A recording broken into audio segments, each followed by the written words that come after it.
In a quiet town nestled between misty hills and an ancient forest, there was a legend whispered among the locals, a tale of a mysterious door that appeared only once a year. No one knew where it led. No one who had ever stepped through it had returned. The legend had been around for centuries, passed down from generation to generation.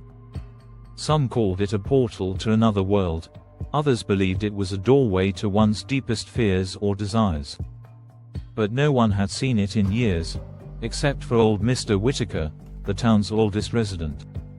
He claimed to have seen the door when he was a child, standing tall in the middle of the town square on a foggy autumn night. He never dared to open it. Elena had heard the legend all her life, but she had never believed in it. That was until the night of her 21st birthday.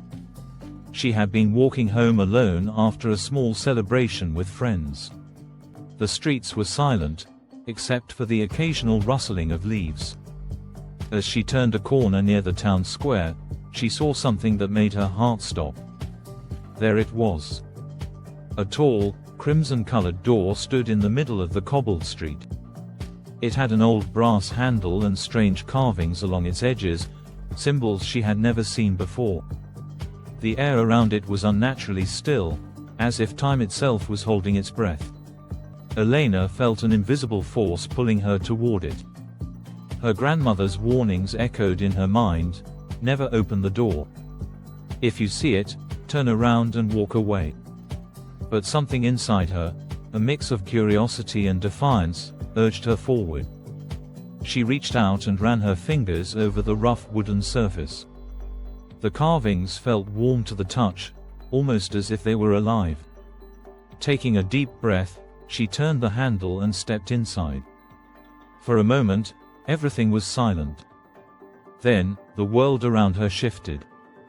She was no longer in her town. She stood in a vast, endless corridor lined with countless doors, each different in size, shape, and color. Some glowed faintly, others pulsed with a strange energy. A low humming sound filled the air, like the whisper of 1,000 voices just beyond hearing.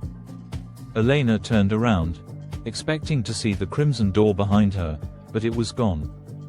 Panic set in. She rushed forward, touching different doors, trying to find a way back. Some were locked, others wouldn't budge. She could hear sounds behind them, laughter, crying, whispers calling her name. Then, she saw a door slightly open at the end of the corridor. Light poured through the gap, casting long shadows on the floor. With no other option, she walked toward it. The moment she stepped inside, she was no longer in the corridor. She was back in her town, but something was terribly wrong.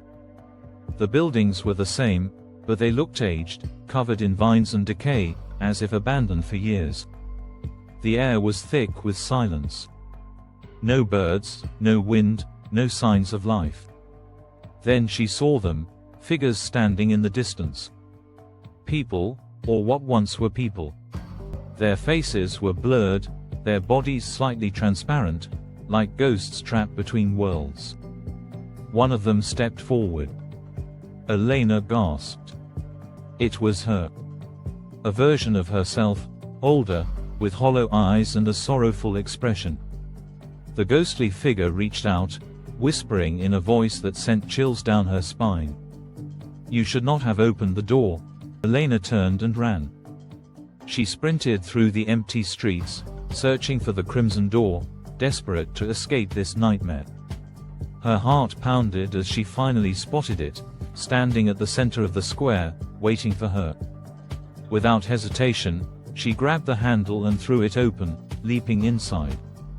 The next thing she knew, she was lying on the cobblestone street, gasping for breath.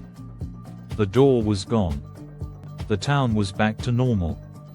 The lights in the windows glowed warmly, the distant sound of laughter reached her ears. Everything was as it had been before. Had it all been a dream? She stumbled home, shaken but alive. The next morning, she told herself it had just been her imagination, that the door had never really been there. But deep down, she knew the truth. The door would return next year. And next time, someone else might not be so lucky.